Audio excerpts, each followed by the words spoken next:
जयतु संस्कृतम जयतु संस्कृतम जयतु भारतम। नमस्कार दोस्तों, आप सबका स्वागत है मेरे YouTube चैनल #संस्कृत स्टडी में। तो हमने ऋग्वेद के देवताओं का परिचय पढ़ा था, प्रमुख ऋग्वैदिक देवताओं के विषय में पढ़ा था। और उसमें से हमने किए थे अग्नि, इंद्र, वरुण, विष्णु, सोम, अश्विनो, मरुत, उषस और सविता। और इसमें दो देवता जो वो रह गए थे, तो आज हम उनका परिचय पढ़ेंगे। संक्षिप्त परिचय, ये मतलब जो कि आपको शास्त्रीय टैट से रिलेटेड है, जो शास्त्रीय टैट में आ सकता है, उससे रिलेटेड मैंने थोड़े नोट्स बनाए हैं और ये थोड़े वही मैं आपको जरूरी बता रही हूँ। इसमें पहला है रुद्र। रुद्र जो है वो अंतरिक्ष की देवता है और ऋग्वेद के 3 सूक्तों में इनका जो है वो वर्णन मिलता है। रुद्र जो है मरुतों के देवता भी मरुतों के पिता माने जाते हैं। रुद्र मरुतों के पिता है, ठीक है। और रुद्र बलवान, और यहाँ पे मैंने मरुतों की देवता लिखा है, ये यहाँ पे पिता होगा, पिता, ठीक है। और रुद्र बलवान और भयंकर देव है। इनके प्रमुख विशेषण इस प्रकार से है: कपर्दी, विश्वनियंता, मींटवान, लोहित पृष्ठ, नीलोदर, नीलकंठ, शर्व, मृणयाकु तथा नील लोहित है। रुद्र जो है वो बहुत ही बलशाली है और उनका जो वर्णन है वो भयंकर देव के रूप में वर्णित उनको किया गया है ऋग्वेद में, ये उनके विषय में बताया गया है।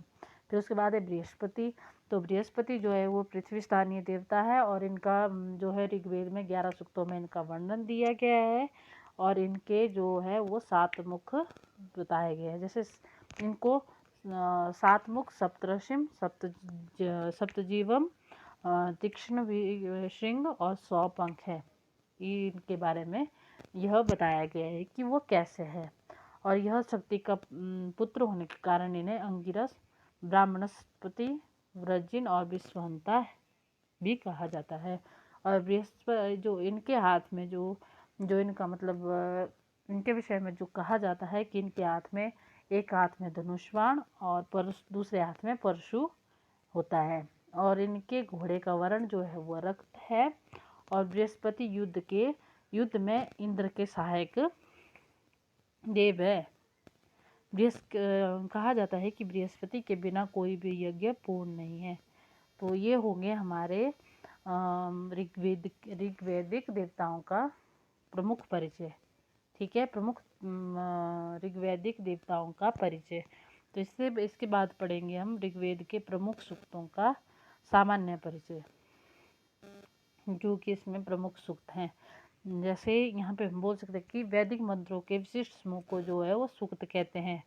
जो वेद में मंत्र पाए जाते हैं, जो उनके समूह है, उनको हम सूक्त कहते हैं। और इन्हें प्रिय देवता ग्रंथ में सूक्त का लक्षण यह बताया गया है कि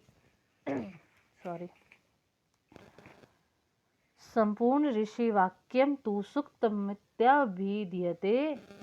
यह जो है वो सूक्त का लक्षण बताया गया है, अर्थात इस वचन के अनुसार संपूर्ण ऋषि वचनों का नाम सूक्त है। इस जो वचन है, ये जो वचन है, इसके अनुसार संपूर्ण ऋषि वचनों का नाम सूक्त कहा गया है। और बृहद देवताकार शौनक ने सूक्त के 4 प्रकार बताए हैं: ऋषि, दैवत, अर्थ और छंद, ठीक है। यद्यपि जो मतलब ज्ञान राशि वेद के सभी सूक्त अत्यंत महत्वपूर्ण है, परंतु जो मतलब ऋग्वेद में जितने भी सूक्त पाए जाते हैं वो अत्यधिक महत्वपूर्ण है, परंतु उनमें से जो प्रमुख जो सूक्त है उनका वर्णन हमने इस प्रकार से किया है। जैसे पहला है अग्नि सूक्त, दूसरा है इंद्र सूक्त, तीसरा है पुरुष सूक्त, हिरण्यगर्भ सूक्त, नासदीय सूक्त और वाग और पृथ्वी सूक्त, ठीक है। सबसे पहले हम करते हैं अग्नि सूक्त। अग्नि सूक्त जो है वो मोस्ट इम्पॉर्टेंट सूक्त है। यह आपके टैट नेट सेट कहीं पे भी इसके विषय में पूछ लिया जा सकता है। तो अग्नि सूक्त अगर आपको कहीं और एक जैसे मतलब बुक में भी मिले उसको गूगल में भी सर्च करें। और मतलब अग्नि सूक्त के बारे में, अग्नि जो भी इसमें मैं सूक्त बता रही हूँ, जैसे अग्नि सूक्त हो गया, इंद्र सूक्त हो गया, पुरुष सूक्त हो गया, ये 3 सूक्तों के बारे में ज़रूर आप पढ़ें।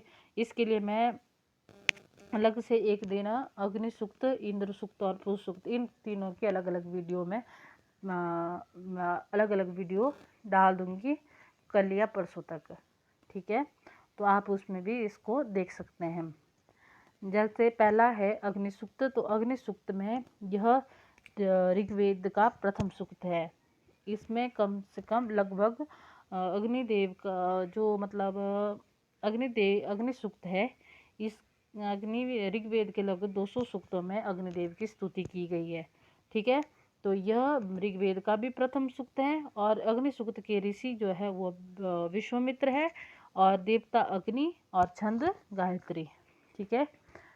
फिर इसके बाद इंद्र सूक्त है, यह ऋग्वेद के प्रमुख देवता है, ठीक है।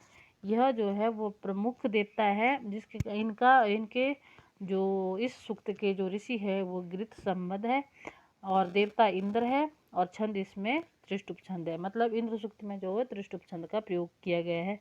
और इनका जो वर्णन है वो है 250 सूक्तों में, ऋग्वेद के 250 सूक्तों में इनका वर्णन हुआ है या उनकी स्तुति हुई है, ठीक है।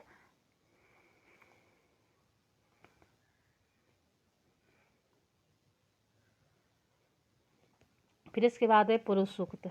तो पुरुष सूक्त जो है उसका 10वें मंडल के 9वें सूक्त का नाम जो है वो पुरुष सूक्त है, ठीक है। इसमें कम से कम 16 ऋचाएँ हैं, फिर 16 ऋचाएँ हैं, और इसके ऋषि जो है नारायण है, और देवता पुरुष, और छंद जो है इसमें अनुष्टुप और त्रिष्टुप छंद का प्रयोग हुआ है। और पुरुष सूक्त में पुरुष का विराट स्वरूप का वर्णन किया गया है, ठीक है।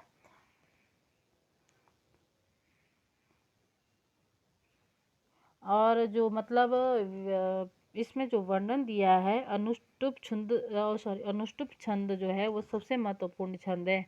विराट पुरुष की परिभाषा जो ऋषि नारायण ने कही है वह है सहस्र शिरा पुरुषा, मतलब जिसके कि अनंत सिर, नेत्र और चरण हैं। फिर इसके बाद है हिरण्यगर्भ सूक्त। तो हिरण्यगर्भ सूक्त में यह जो है इस ऋग्वेद के 121वें सूक्त का नाम जो है हिरण्यगर्भ सूक्त है। इसमें जो है वो 10 मंत्र है, और इसके जो प्रधान ऋषि है वो हिरण्यगर्भ, और देवता जो है वो कसंख्यक प्रजापति, और इसमें जो छंद का प्रयोग हुआ है वो है त्रिष्टुप छंद। इसकी साधारण भाषा में हम ये कह सकते हैं कि हिरण्यगर्भ जो है सृष्टि के आदि में उत्पन्न होने वाला अंडाकार तत्व है, ठीक है। जो सृष्टि के प्रारंभ में उत्पन्न होने वाला अंडाकार तत्व है, तत्व जो है वह हिरण्यगर्भ कहलाता है। फिर इसके बाद है नासदीय सूक्त। और नासदीय सूक्त में 10वें मंडल के 129वें सूक्त के 1 से लेके 7 तक के मंत्रों को नासदीय सूक्त कहा नाम दिया गया है। और नासत शब्द से आरंभ होने के कारण इसे नासदीय सूक्त कहा गया है। और इस सूक्त के ऋषि जो है वह है प्रजापति परमेष्टि और देवता भावृत। और इस छंद में भी मुख्यतः त्रिष्टुप छंद का प्रयोग हुआ है, और इसमें सृष्टि के मूल तत्व तथा गूढ़ रहस्य का विवेचन किया गया है, अर्थात सृष्टि से पूर्व की स्थिति का वर्णन किया गया है। वाक इसके आगे है वाक सूक्त। 10वें मंडल के 125वां सूक्त जो है वो वाक सूक्त कहलाता है। और इस सूक्त के ऋषि वाक अभ्रिणी और देवता जो वाक है, इसमें कुल मंत्र 8 है, और इसमें जो दूसरा मंत्र है वह जगती छंद तथा अन्य सभी मंत्र त्रिष्टुप छंद में। यह मोस्ट इम्पोर्टेंट क्वेश्चन है, क्योंकि इसमें जो मतलब इस सूक्त में जो 8 मंत्र दिए गए हैं उनमें से जो दूसरा केवल मात्र दूसरा जो छंद है वह जगती छंद, वह जिस उसमें जगती छंद पाया जाता है। बाकी सभी जो 7 मंत्र है उसमें त्रिष्टुप छंद का प्रयोग हुआ है। फिर इसके बाद है पृथ्वी सूक्त। अंतिम जो है वह है पृथ्वी सूक्त। तो पृथ्वी सूक्त में अथर्ववेद के 12वें कांड का प्रथम सूक्त का नाम जो है वह पृथ्वी सूक्त है, और इसके ऋषि जो है महर्षि अथर्वा है। ठीक है, और देवता जो पृथ्वी है, और इस सूक्त में अलग अलग तरह के छंदों का प्रयोग किया गया है, मतलब बहुत सारे छंदों का प्रयोग इस सूक्त में मिलता है। ठीक है, और इसमें केवल मात्र 63 छंद है, और इन मंत्रों में मातृभूमि के प्रति प्रगाढ़ भक्ति का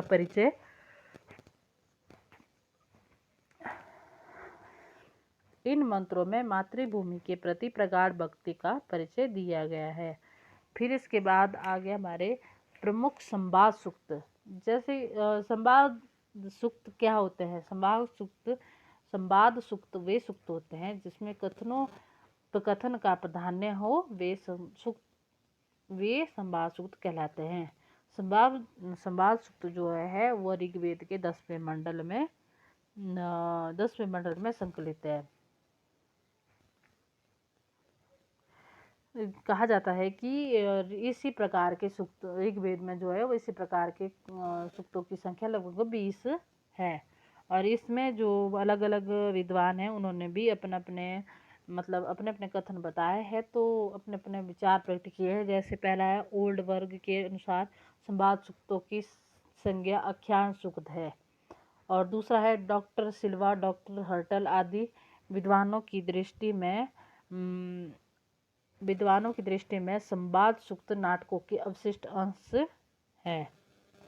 फिर आगे इसका डॉक्टर पीटर नितजन के अनुसार संवाद सूक्त जो है वीरगति काव्य के अवशिष्ट नमूने हैं। ठीक है, तो मेरे ये जो टॉपिक है वो यहीं पे समाप्त होता है। इसके बाद जो है हम पढ़ेंगे ऋग्वेद के संपूर्ण परिचय। ठीक है, तो ये आज यहाँ तक पढ़ लिया ऋग्वेद के संवाद सूक्त, प्रमुख सूक्त। फिर इसके बाद ये इनके जो प्रमुख संवाद सूक्त हैं वो मैं आपको बता दूं। पहला है पूर्वा,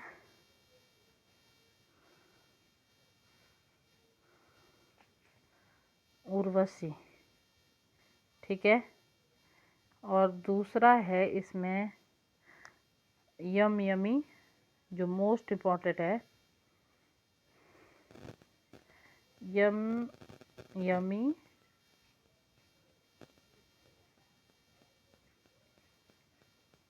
और फिर तीसरा है सरमापणी।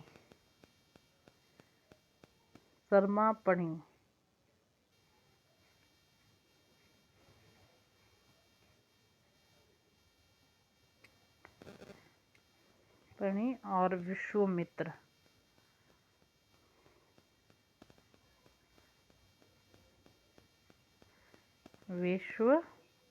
नदी। ये जो 4 संवाद सूक्त बताए गए हैं। ठीक है, तो इसकी मैं आपको शॉर्ट में वीडियो डाल दूँगी कल सुबह। ठीक है, तो इसके बाद हम ऋग्वेद का परिचय कल हम ऋग्वेद का परिचय हम करेंगे। ठीक है, तो आपको अगर वीडियो अच्छी लगे तो लाइक कर दे, सब्सक्राइब भी कर दे चैनल को, और शेयर भी कर दे। ठीक है, अगर आपको इसके पीडीएफ चाहिए या कोई आपको कुछ पूछना हो तो कृपया कमेंट बॉक्स में मैसेज कर दें।